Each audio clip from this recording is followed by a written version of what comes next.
acaba, semana começa. Esta semana que terminou foi caracterizada por bastante volatilidade. Essa volatilidade foi transversal praticamente a todos os setores do mercado financeiro, desde os mercados obrigacionistas, mercados de taxa de câmbio, mercados de commodities, mas de facto o que mais impressionou foi a volatilidade existente no mercado acionista. O mercado europeu, por exemplo, caiu, teve quedas fortíssimas, no entanto acabou por terminar a semana ainda ligeiramente positivo. Já o mercado norte-americano teve um impacto bastante mais forte, em que o S&P 500, por exemplo, chegou muito perto de negociar em bear market, ou seja, abaixo de 20% desde o último pico de mercado, desde os últimos máximos de mercado, e para no final da semana, no último dia, conseguir recuperar grande parte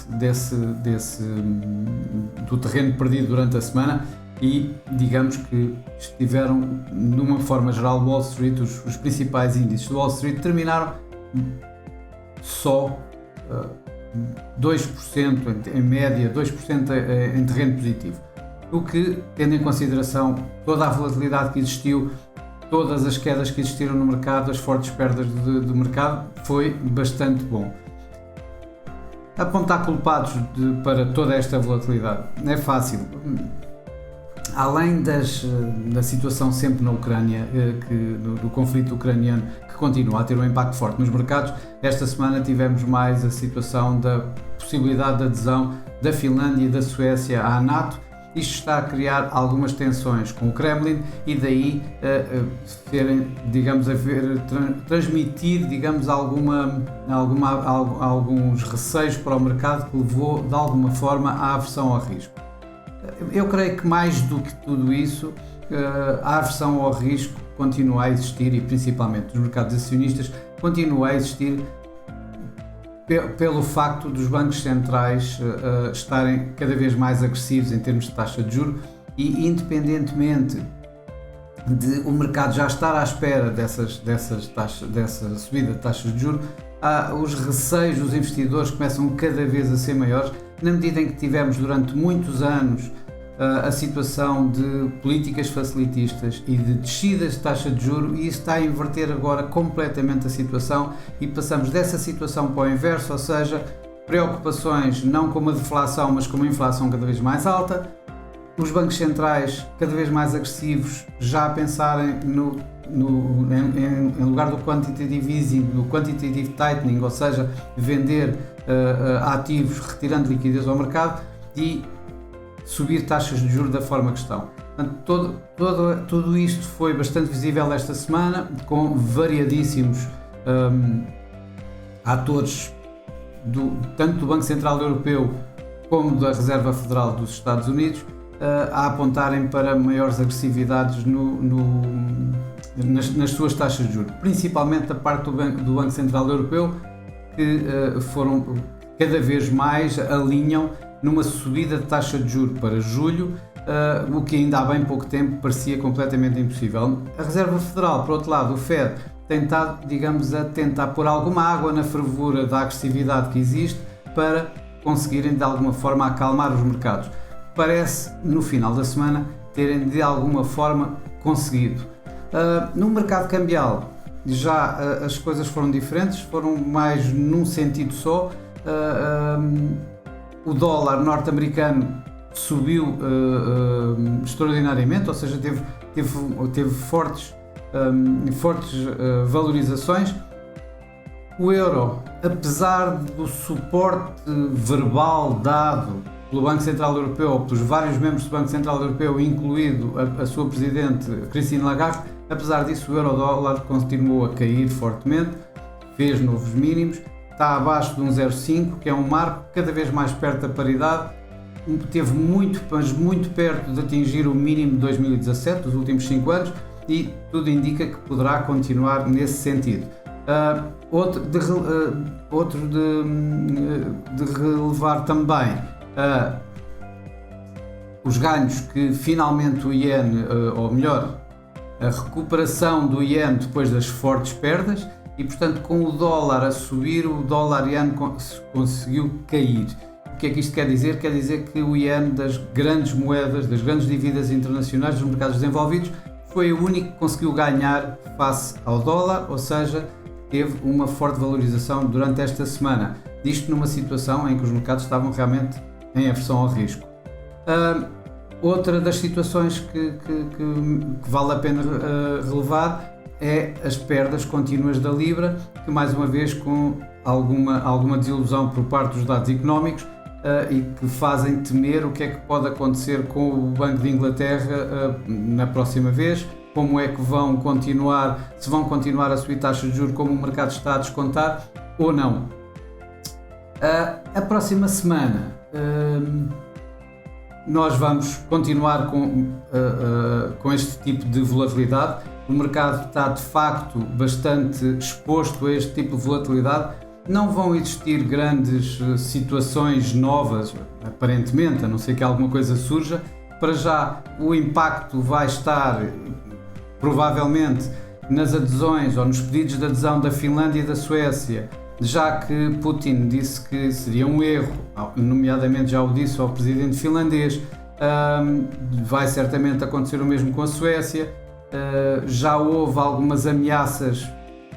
eu iria dizer veladas, mas não são assim tão veladas, são praticamente ameaças de que vai ter que haver alguma resposta por parte do Kremlin relativamente à adesão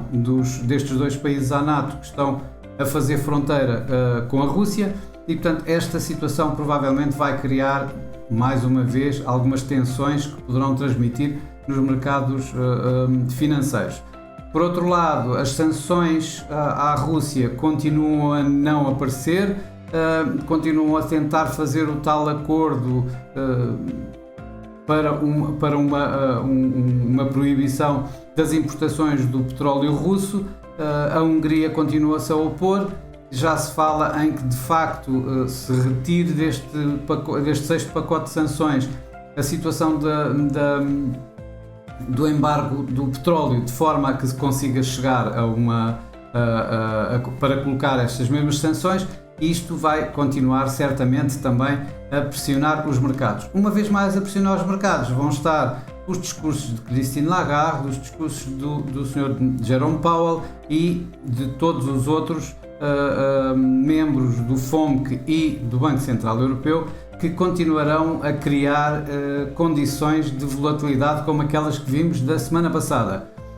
Nos bancos centrais praticamente não vamos ter nada de especial, vamos ter quanto muito o Banco da China, que deverá manter as suas taxas de juros a 1 ano e a 5 anos aos mesmos níveis, isto porque o renminbi chinês tem vindo a desvalorizar bastante e, portanto, está a fazer, digamos, algum trabalho daquilo que seria preciso para criar uma situação de exportações mais favorável e criar alguma inflação, que é coisa que a China ainda não tem praticamente, ou seja, não é esse o problema da China. A nível de dados económicos, vai ser uma semana relativamente calma. Eu iria apontar aqui algumas coisas em termos de dados económicos que será para mim o mais importante de olhar. Os números da inflação no Canadá, que poderão fazer com que o dólar canadiano volte a recuperar bastante das últimas perdas aqui veladas que tem vindo a ter, na medida em que se mantiverem os níveis do mês passado, do mês anterior, de março, ali à volta dos 7,4% na inflação anual, provavelmente vamos ter as expectativas de que um Banco do Canadá vá ser bastante mais agressivo e, portanto, vamos ter aqui alguma valorização do dólar canadiano. Depois temos essencialmente dados do mercado de trabalho, isto nomeadamente